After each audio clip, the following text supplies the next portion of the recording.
ჩემ წარმოსახვაში ძლიერი წარმატებული ქალი არის ის, რომელსაც აქვს ხარისხიანი კარგი განათლება. ვფიქრობ, რომ არ აქვს მნიშვნელობა პროფესიას, შენ ხარ იურისტი, მეწაღე, ფილოსოფოსი, აკადემიკოსი თუ პურის მცხოვრებელი, მნიშვნელოვანია აკეთო შენი საქმე, რომელიც გიყვარს და აკეთო ძალიან კარგად. ვფიქრობ, რომ ადამიანის სიძლიერე და განსაკუთრებით ქალის სიძლიერე გამოიხატება იმაში, რომ მან უნდა შეძლოს აუცილებლად პოზიტიური გავლენა მოახდინოს მის გარშემოყოფებზე და ასევე მიიღოს მონაწილეობა საზოგადოებრივ ცხოვრებაში, თუ შესაძლებელი, რა თქმა უნდა, სახელმწიფოს განვითარებაში. და ალბათ ყველა ადამიანს თავისი წარმატების ფორმულა აქვს, საკუთარი თავის შეცნობა არის ყველაზე მნიშვნელოვანი.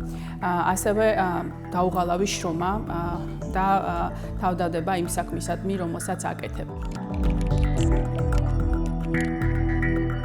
ჩემი მთავარი მესიჯი იქნება ალბათ ის, რომ არ შეუშინდნენ გამოწვევებს, ყოველთვის დაისახონ მიზანი და თავარია სტერეოტიპები, რომლებიც არსებობს დღეს საზოგადოებაში, რომ ქალი აუცილებლად ჰუმანიტარულ პროფესიას უნდა დაეუფლოს და ტექნიკური მიმართულებები არ არის მათთვის. ეს არის სრული აბსურდი. ქალები, რა თქმა უნდა, STEM-ის მიმართულებითაც ახდენენ ძალიან დიდ გარდატეხას და ამის ძალიან ბევრი მაგალითია მსოფლიოში.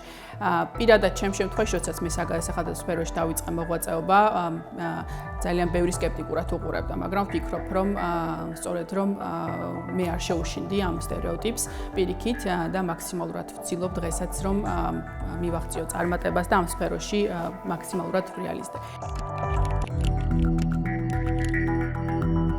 ძალიან სამწუხარო ფაქტია და სამწუხაროდ არა მხოლოდ საქართველოში, არამედ მთელ მსოფლიოში ძალადობა ქალებზე არის ძალიან მწვავე პრობლემა, განსაკუთრებით პანდემიის პერიოდშიც სტატისტიკა არის სავალალო. აქ ალბათ ძალიან მნიშვნელოვანია საზოგადოების ცნობიერების ამაღლება, ასევე სამოქალაქო სექტორის აქტიურად ჩართულობა იმისათვის, რომ მოხდეს მოწყვლადი ჯგუფის დაცვა და გარკვეული რისკების მიტიგაცია იმისთვის, რომ არ დასრულდეს ფატალური შედეგებით. რა თქმა უნდა, განათლება ისევ და ისევ არის ამოსავალი, ეს უნდა ხდებოდეს როგორც სასკოლო ესე ვთქვათ, სწავლების პროცესში, ასევე მუდმივად იმისა, რომ ჩვენ ვართ თანასწორნი განურჩევლად სქესისა, კანის ფერისა, რელიგიისა და ასე შემდგომ.